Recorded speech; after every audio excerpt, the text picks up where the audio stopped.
Hello traders, Gary Wagner here, just about 12 noon in Honolulu, 6 o'clock in New York. It is Tuesday, December 11th, 2018, and this is the Daily Report for Gold and Silver. With the exception of gold, we do have the precious metals complex trading higher on the day, although you wouldn't know that by just looking at gold pricing, which is currently down $1.30 at $12.4810. Silver, on the other hand, is trading higher, 4.5 cents higher at $14.65.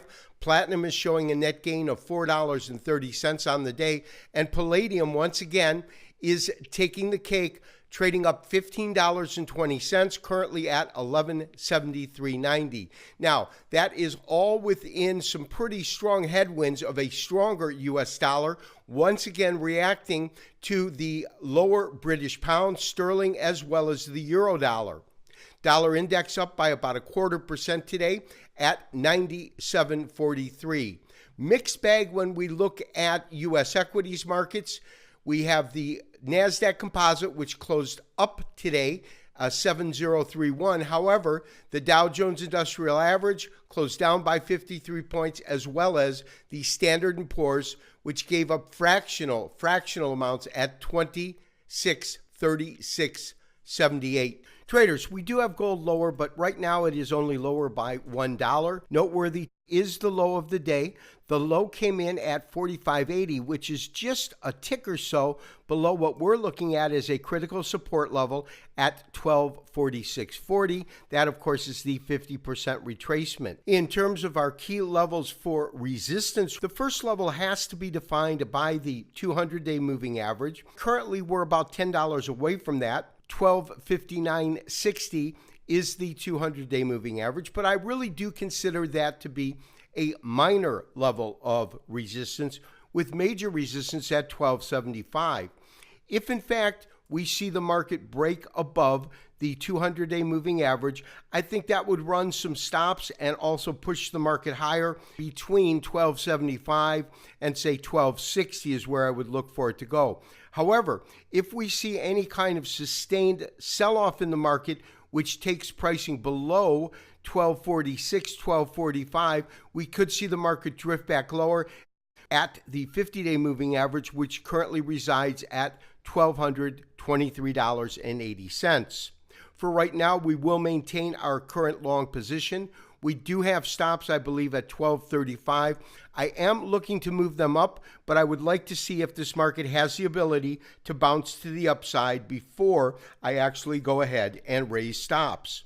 And traders, this week has been all about dollar strength. If we look at the last two trading days, we can see that both days were sizable gains. We do acknowledge that we are getting much closer to what I believe is a pretty critical level of resistance. The first level matches the high that came in today. The high today was 97.52, and that kind of matches this top here. Of course, above that is 97.75 to 98. That is the 0.618% retracement, and that is what we're earmarking as a strong level of resistance in the dollar.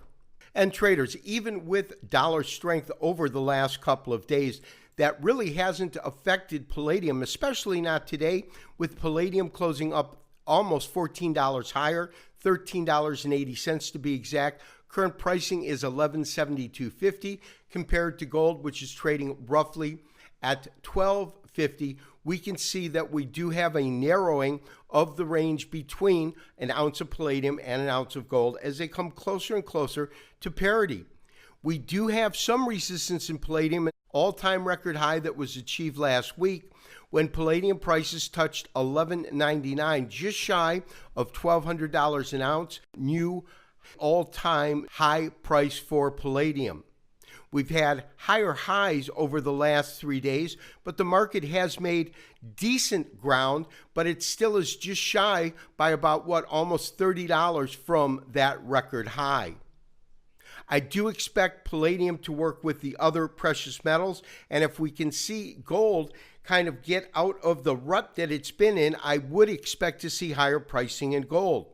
The key is going to be next week on the 18th. The FOMC meeting will commence. It will be over the following day on Thursday, and we'll find out whether or not a interest rate hike is implemented, the final one for the year, the third rate hike this year.